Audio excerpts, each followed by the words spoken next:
giving me a chance to talk to our good friend and good colleagues. And my talk today is on the neurobiomechanical insight into athletic movement and training. This is the kind of our hope for the future. So we haven't have much accomplishment about this, but we'd like.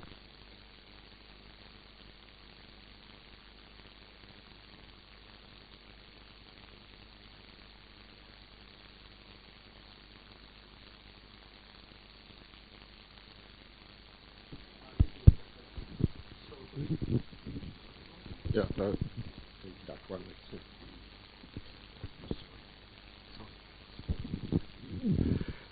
Okay, this is just a short list of the contributors of this work.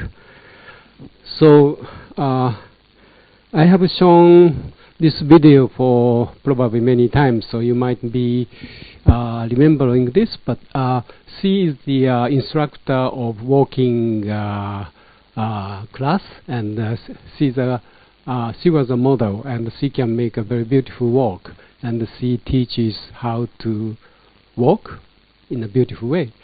So in our lab, we have worked on robotics and computation, optimization, inverse kinematics, inverse dynamics, so on.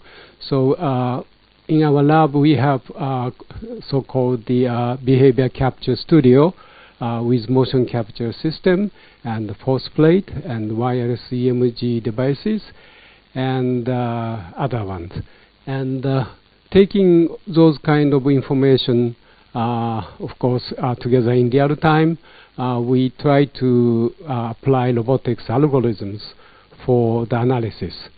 And at the rate of video frame rate, 30 millisecond, we can analyze the muscle activities and visualize on the screen in real time. Sometimes inverse kinematics fails to track the markers, but otherwise all the computation is being done, if possible, if required in real time. Of course, we can do much better inverse kinematics and solve the muscle activities, taking account of the continuities. This year,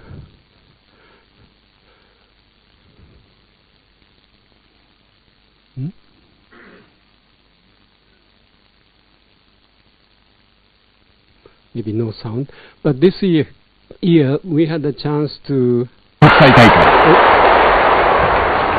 世界ランキング1位ガシモフとの対戦だ。 So we had a chance to analyze the judo champion. He's the 100 kilogram world champion in the 2015 competition. And this is so-called Uchimata. It's a very dynamic skill and movement. And he's a specialist of Uchimata. And everybody knows that he will use Uchimata, but nobody avoids it. So that is the specialist. So the NHK Japanese Broadcasting Station came to us, and we had a chance to analyze him and other Olympic judo athlete. And this is it's not our studio, but this is the studio in the Tokai University, and we went there and captured. Actually, in this scene, 解析した相手の心の動き、重心が前へ移動した。 I don't know if we can go は赤。 But anyway, the opponent was asked not to, to avoid the Uchimata, but eventually, after many trials, he couldn't. 後ろに移動したときは青で表す。相手は内股を警戒して。How can I go back?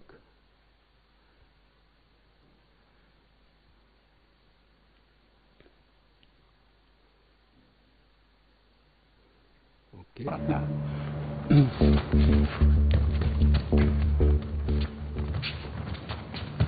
So Mr. Haga is trying to find the chance, and then he found. And typically Japanese style judo is very interesting, and I'm getting a fan of the judo. And judo in Japanese style is trying to use to my opinion, trying to use the reflex system of the opponent. So if I'm the player, I try to push or pull and see what is his reactions, and estimate the next reaction, then use a very important skill. So the finding this the reaction of the opponent is very important. And when we started analyzing judo, we realized that the visual information doesn't explain a lot, because the fighting with each other in a very close distance, we cannot see the whole view of the opponent. So probably the haptics or tactile information is very, very important. So it's very very interesting skills. And the Can they do it with their eyes closed? Can they do it with their eyes closed? Eye close? If they close their eyes, can they do it? I think so. And the I haven't prepared, but we had analyzed another person.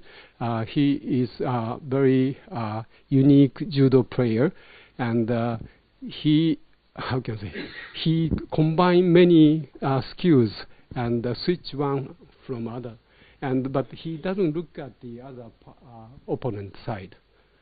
And anyway, it's very interesting athletic move. So this is the capturing that in our lab. So we have horse plate. The yellow part is the horse plate. By the way, this is tatami. We use the tatami, and the markers are attached. And also, it's very important to have the judo, wear. So since we need markers on the body, we had only the sode, cuff, and also this neck part, eri. Why is that important? Well, so basically judo player grab the opponent here or here. Oh, okay, for the grabbing. Yeah, grabbing. Okay. So this is the interface.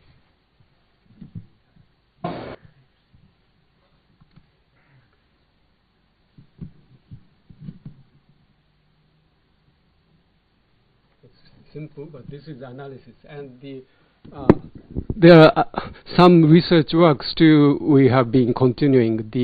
As you can see, and of course, as you can imagine, the contact force is a crucial part. So we can measure the contact force with the ground, but we cannot have sensors to measure the contact with the opponent, right?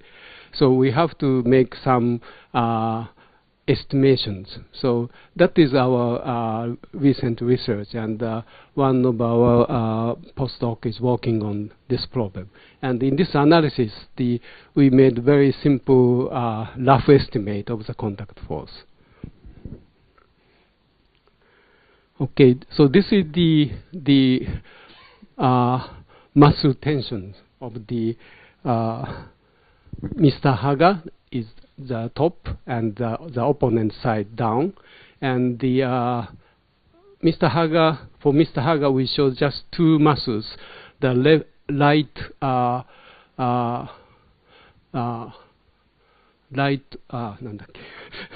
this muscle, and red one is the right femoris だっけなんだっけ Okay, anyway, red one is the muscle here, and the blue one is muscle on the no, left is blue one, right is the red one, and this is the opponent side. And actually the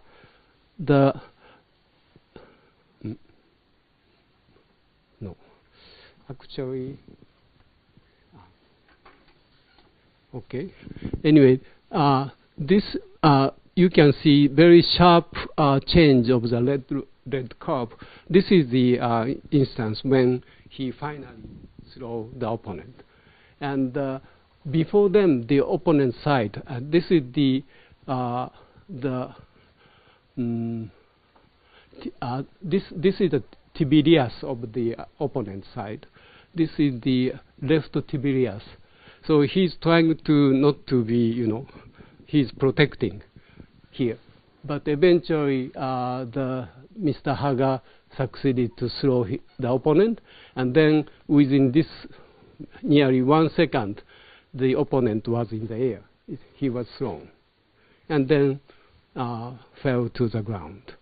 So this is very rapid motion, and okay. Anyway, this is so what is surprising is that the very sharp change of the red muscles on the top graph is showing that the muscle tension changed from 100 Newton to nearly 600 Newton in only 10 milliseconds. It's surprising, right? With only 10 milliseconds, he could make big, sharp change of muscle activities. Of course, the neural activities is started much before them, but the muscle activities changed very sharply. So this is a point. So I cannot play, but he does something. こうだっけな something like this. So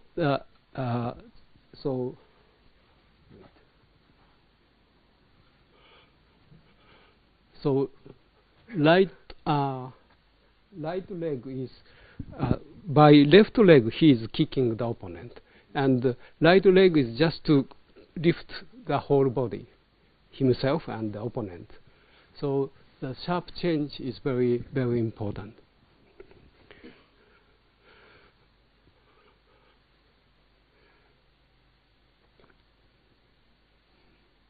This is a slow video.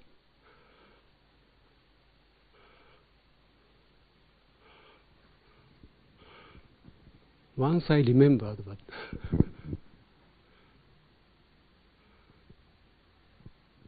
right?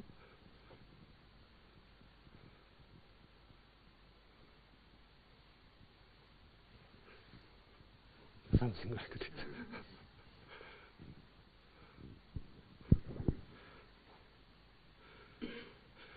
Okay, this is not on the TV, but at the same time, since it was before the Olympic, 2 months before the Rio Olympic, the team of Georgia was making a camp in Tokyo, and the NHK, the broadcasting station, the director invited Georgian team for the measurement, and they are the Georgian team.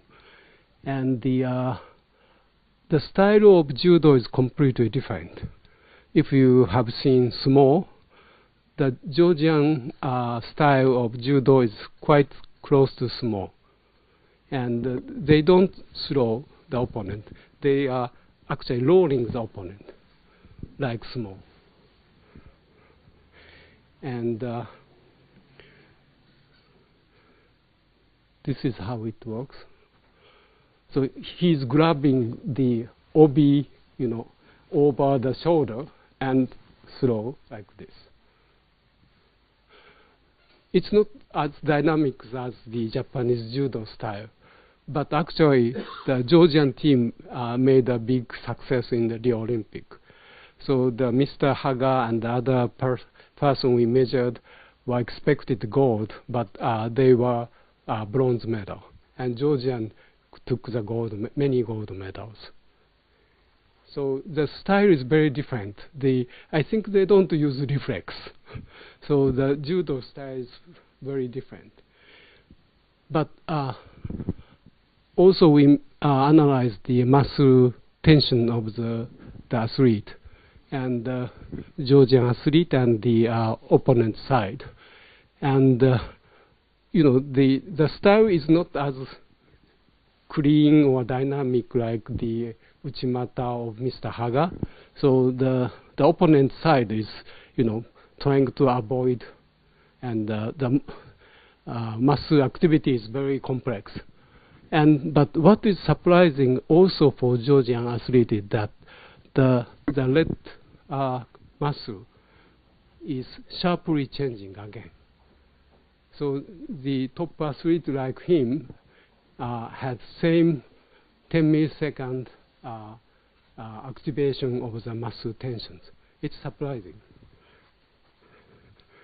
So the judo, small style judo doesn't look like very dynamic, but still the muscle activity is very sharp and dynamic. That is the reason why Georgian team are very successful. This is the Georgian style. Okay, so this may not be fair comparison, but the top is the muscle activity of the Mr. Haga, and down here is a Georgian athlete, and the middle one is the Japanese average athlete.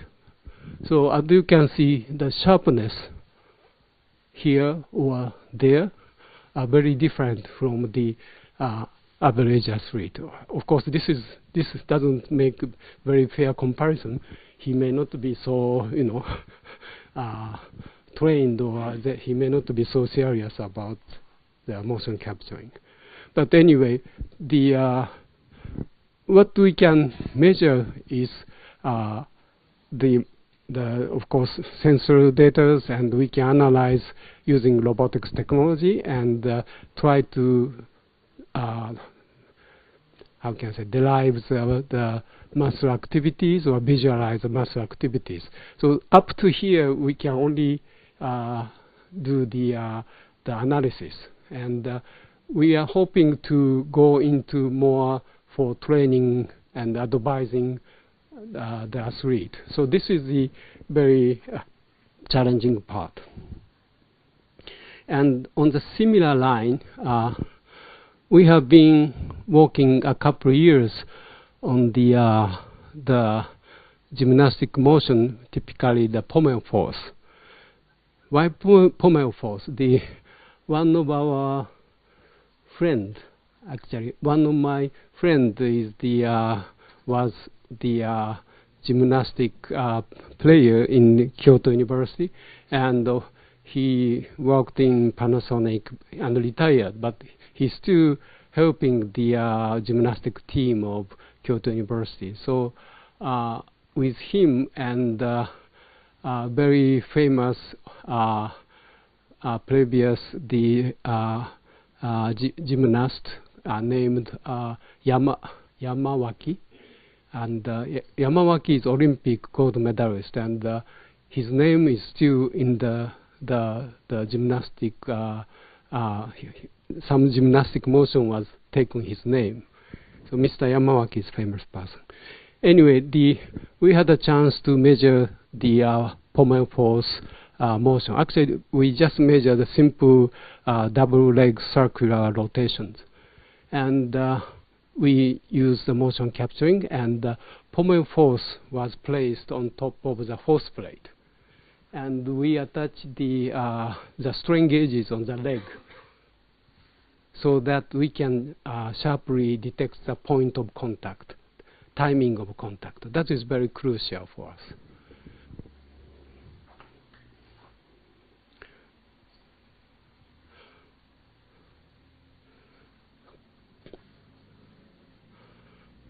Mr. Nawa is my friend, and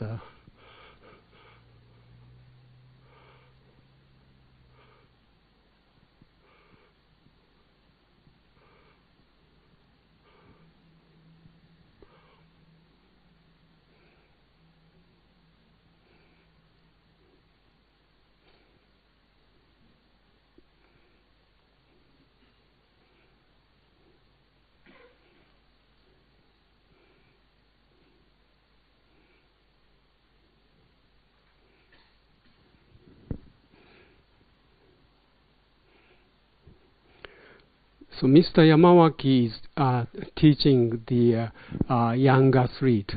They are the junior high or high school student. And can you tell which of three are the junior high student?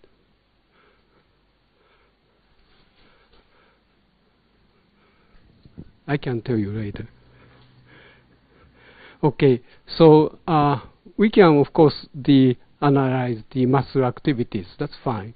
But still, we have just the data of analysis and visualization. This is a fun part, but a bit frustrating. So we have trying to analyze the biomechanics background of the pommel force motion. And the pommel force movement is very, as we compute the biomechanics, it's getting more and more interesting to me. So, first of all, the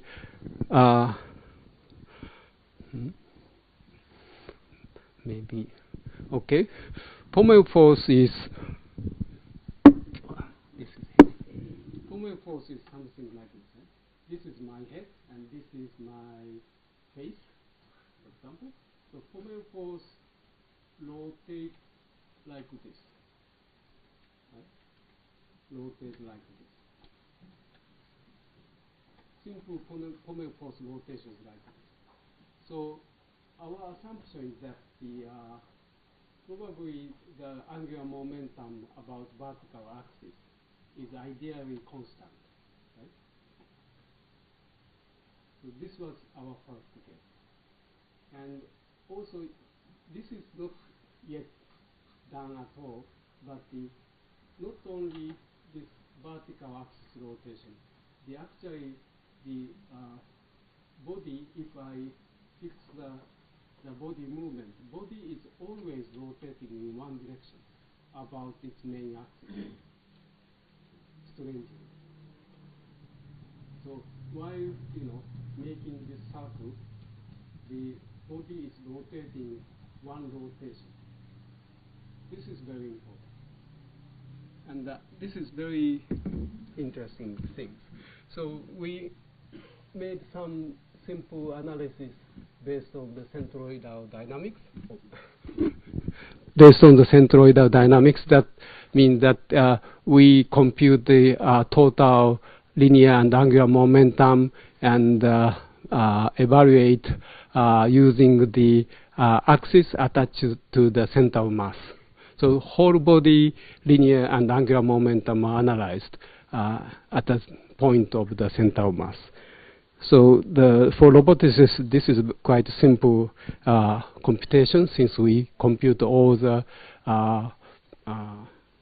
dynamic forces and the kinematic stuff.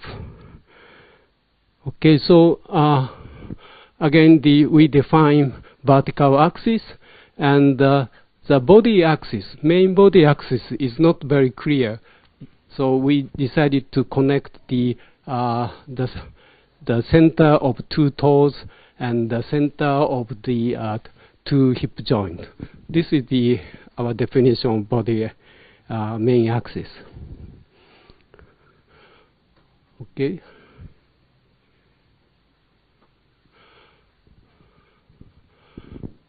So this blue axis is showing the change of angular momentum. So angular momentum looks like rotating this way. And if it is nicely rotating, constantly rotating this way, the vertical component should be constant, right? This was our first guess.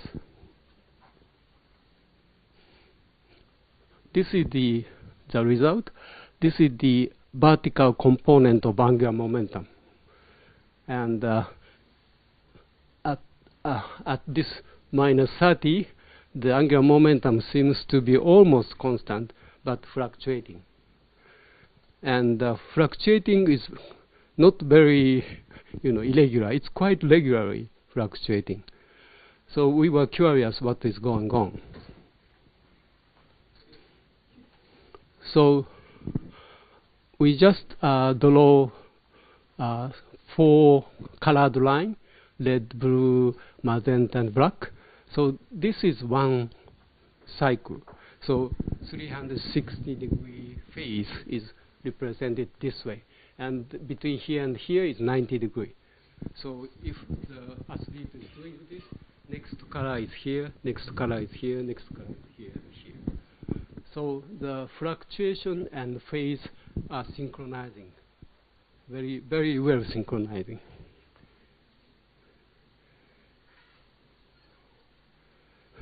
This is very interesting picture for me. So 10 minutes. Okay. Total center of mass is making this orbit. This is the motion of the center of mass of the whole body. It's changing and making this kind of the elliptic orbit and rotating. And actually, the athlete is grabbing the pommel. Pommel is a handle on the pommel force. And he has to switch from one side to another, right? So within one cycle, he switches from right to left, for example. So when he is grabbing here, the COM, center of mass, is moving this way. And actually, the grabbing the handle, what he can do is just apply the force between shoulder and wrist. He cannot make more complex force, right? So the force direction is quite fixed. So we have much more accurate data, but this is just showing his, say, shoulder and the point of grabbing the pommel. So in this case, if COM is moving this way, this force is creating the positive effect to the angular momentum. And then this part is creating negative contribution to the angular momentum. So adding angular momentum or subtracting angular momentum. Again here, with left arm, subtracting, subtracting or adding angular momentum. So in the one cycle, he has to change the angular momentum cyclically, like the AC motor actually, right? So AC motor or maybe DC motor have the armature, and that will change the current directions, right? So it's like something like this. He has to change 4 times in one cycle.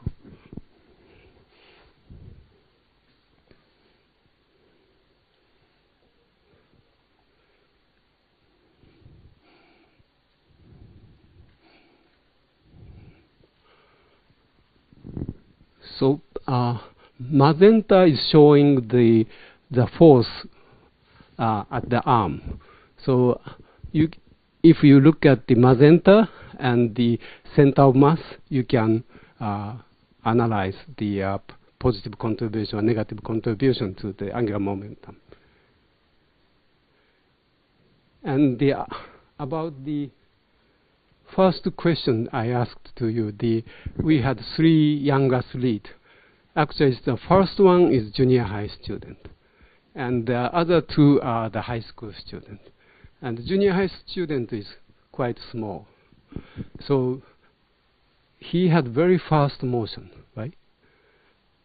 It is interesting to think about why so fast for small student. And if, like the angular momentum we analyzed about vertical direction, if we look at the angular momentum contribution to this self-motion, or the motion about the body axis, the athlete have to support the gravity by the reaction force from the ground or pommel. And then that will create the rotational force, right? So the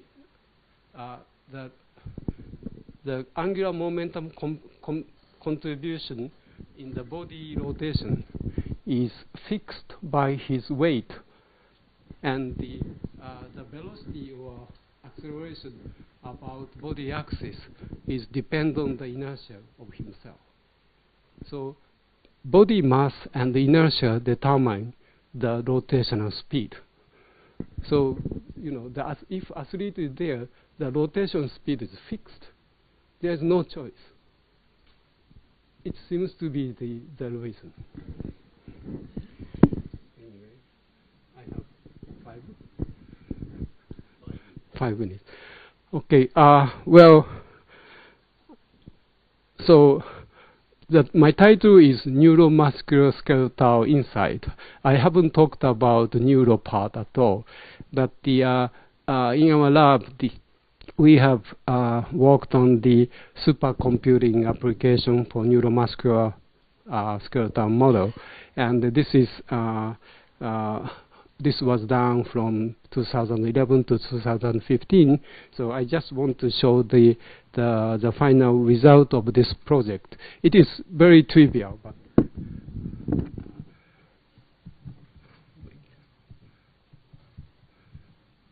okay.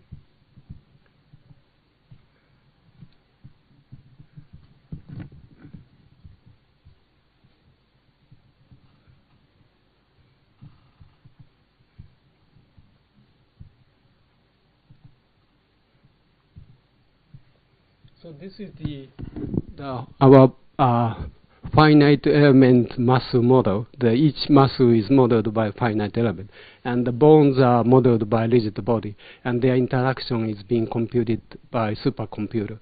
And each muscle has independent computations. So their interaction, muscle deformation is computed in totally parallel, and their interaction and the contact force are computed together with all the members. And we try to make the neural model, the motor neurons in the spine and the muscle spindle sensor neurons near the spine. We try to distribute based on the knowledge we can find from the literature. And so one of our students made a big effort, and he distributed 128,000 motor neurons and 53,000 muscle spindle neurons. They are to control all the muscles of the body, and they are distributed. And each muscle has a spiking neuron model, and we connected with muscles. Of course, there are many unknown parameters. It's very rough discussions. So the muscle sensors are distributed.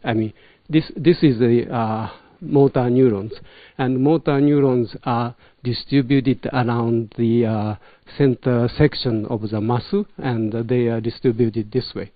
And their effect to the one finite element is determined by the distance from this element to each of all the motor neurons. So likewise, we computed the contribution of motor neurons. And sensor neurons are distributed all around the muscles.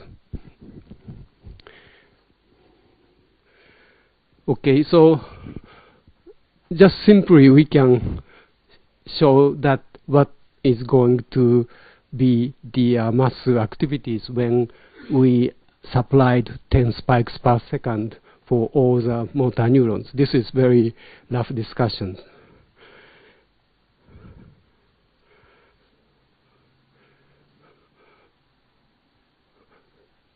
So we applied only for 374 limb muscles, and the motion is nothing attractive, but this is how the muscles are being activated by 10 hertz of the spiking neurons.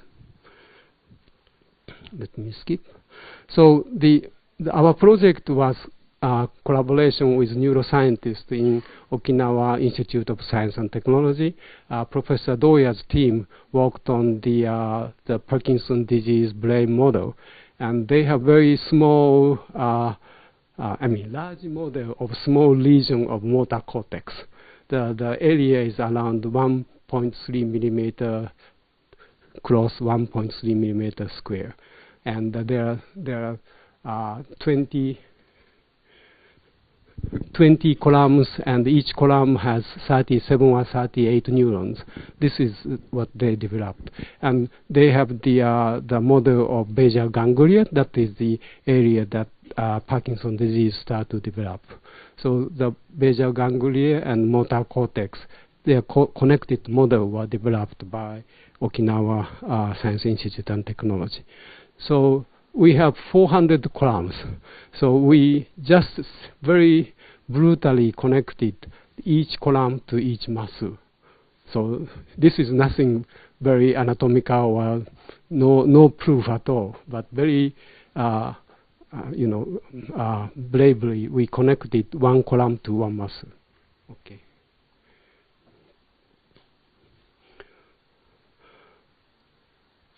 So the question was, the Parkinson's disease typically has some well-known vibration in the basal ganglia that is about 10 Hertz or 12 Hertz. And the vibration of tremor seems to be almost half of them, 4 Hertz. So what is the reason of this kind of the brain signal vibration and body movement vibration? So we could show some simple result if neural vibration is connected to the muscles directly, what is going to be seen. So of course, depending on the damping parameters, the style of vibration is slightly different. And we can show the difference of vibration of right wrist, and we have also left wrist. So by computing and connecting neural model to musculoskeletal model, we can simulate the movement in this way. So we haven't done much more than this. This is the after the 5 years project. Of course, we want to look at like judo, Japanese style judo. The reflex system is very important for the movement. So we want to integrate the neural or reflex system to simulate the human movement. That is the long-term challenge for us. Okay, thank you very much.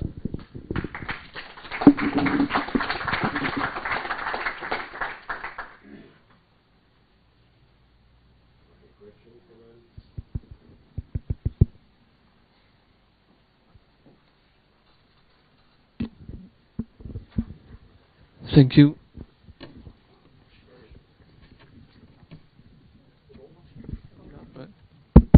Thank you for this very interesting talk. I have a question about the judo techniques. Do you have observed variation in the whole posture of the judo player between the two schools of judo, the Japanese one and the And do you think that there is a postural component that may explain the differences?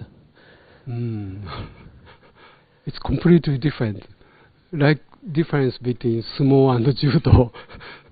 So you can see very easily. I mean, of course, there are many different skills.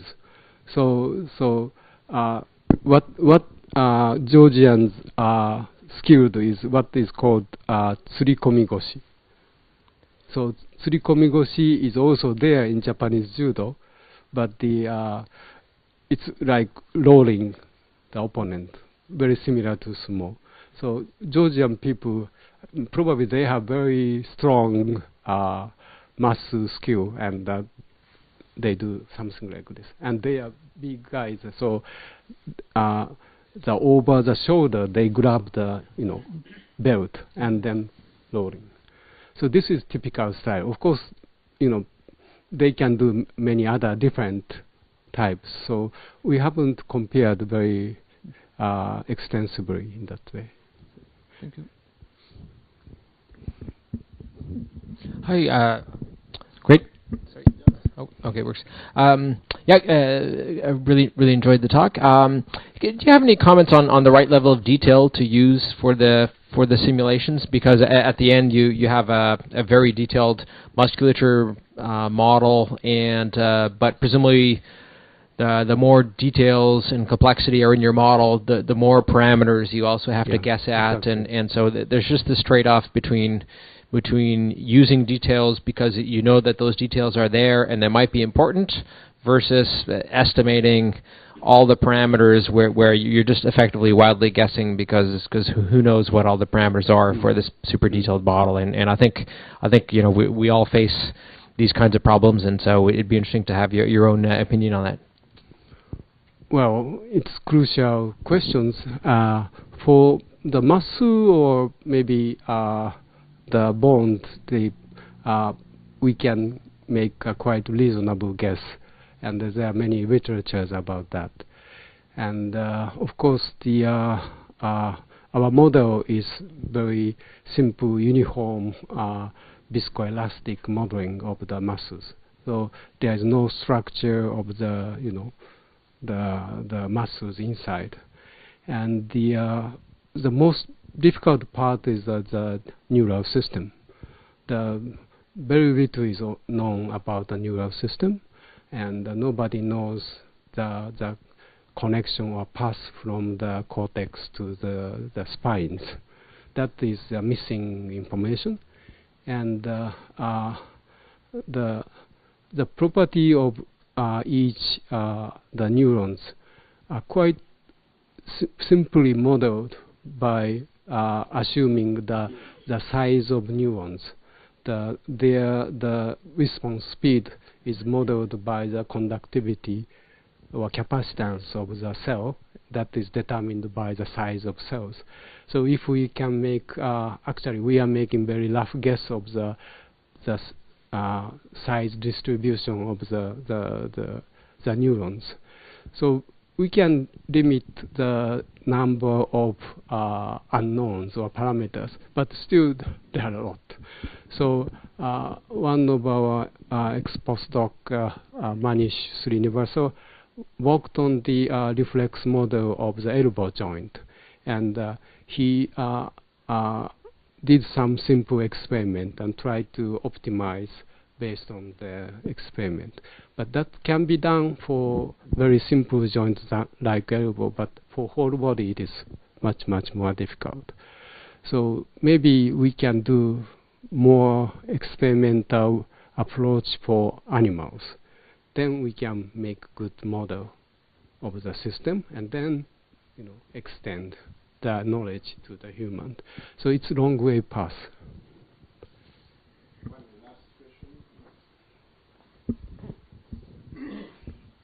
Thank you very much, Nakamura-san.